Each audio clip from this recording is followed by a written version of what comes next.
All right, team, welcome back to the Man Talk Show. Connor Beaton here. And today we're going to be talking about one of the most important skills that you should develop just as a human being. I think that this is an incredibly important skill that's far too few people have been able to develop in their life.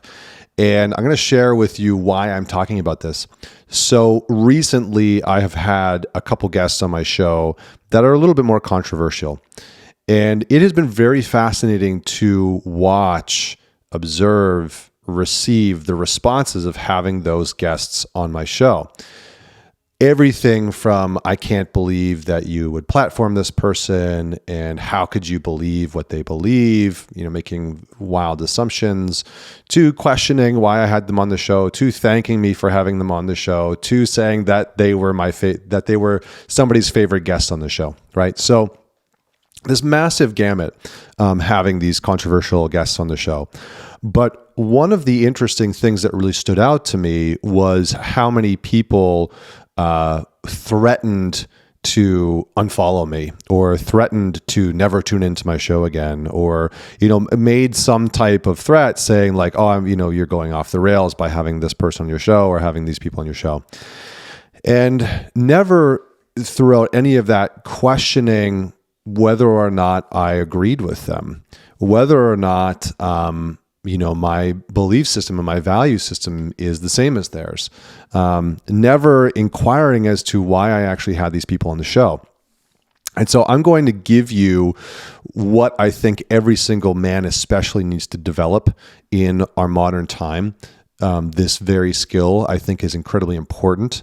And I'm just going to tie it in, and this will be probably pretty brief, but one of the biggest skills I think that we can develop as a man is the capacity to be relational with people that we disagree with.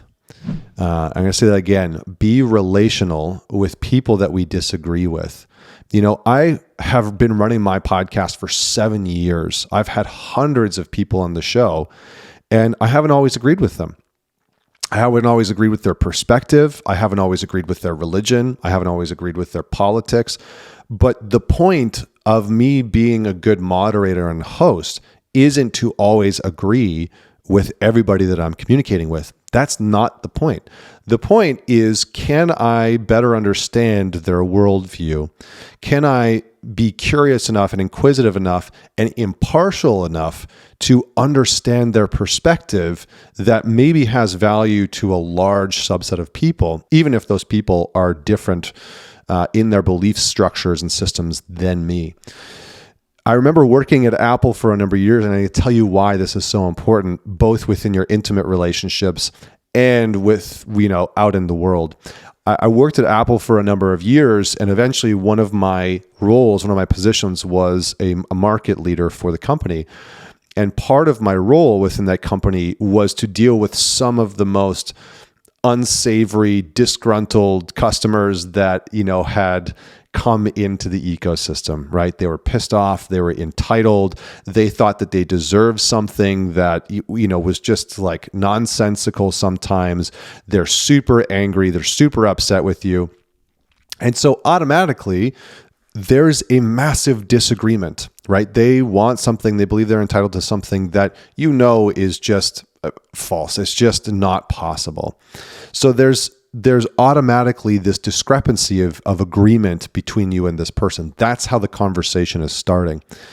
And over the years of doing this job, I got very, very, very good at being able to de-escalate people, at being able to understand their perspective, at being able to set more realistic expectations, and at being able to maintain, and this is the important part, a relationship with somebody who is coming in armed to the teeth, right? Ready to destroy, pissed off with the company who I happen to represent in that moment.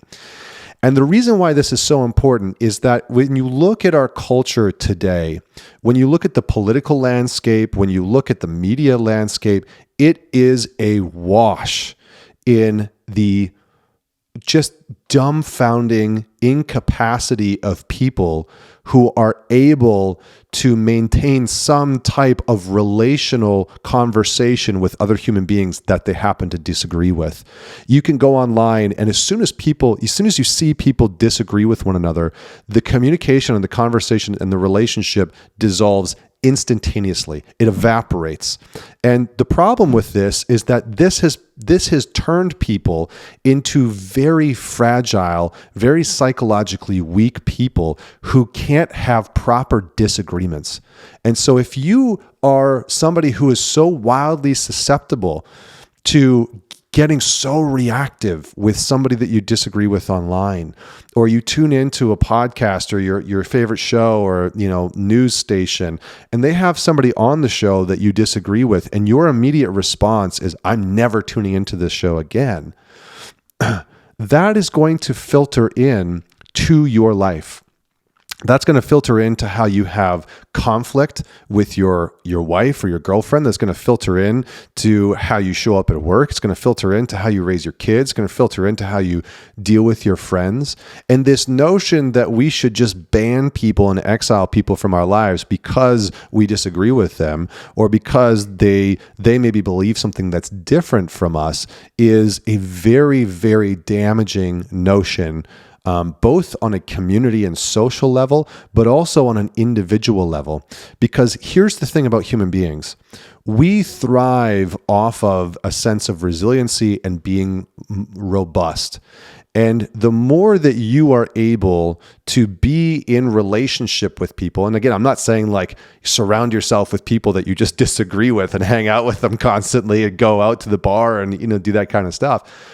But the more that you're actually able to converse and be around people that you disagree with and have meaningful conversations with them and say, I don't think I agree with you, but that doesn't make you a bad person. I don't think I agree with what your belief is around this political thing or whatever it might be. But I can see your point. I can see why you believe that, because I've done the legwork to understand why you came to that belief, why you came to that value, why you came to that decision. And when we lack that capacity, we actually begin to operate in such a way in our relationships, not even in society or culture or in the world, but in our relationships, we begin to operate in a very fragile way that says, you can't disagree with me because otherwise I can't be in relationship with you. You can't disagree with what I'm saying or my beliefs or what I want or what I desire or what I want things to look like. Otherwise, I won't be in relationship with you. And so this impending and background threat of I'm going to unperson you, I'm going to cancel you out of my life in some capacity, becomes the sort of guillotine that we use to get people to conform to what we want.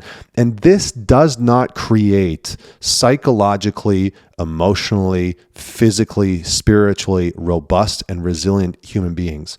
And so one of the best things that you can do, and I wish I had done this sooner, I wish that somebody told me like in my 20s, look, if you really want to be a resilient man, go and talk to people that you just fundamentally disagree with.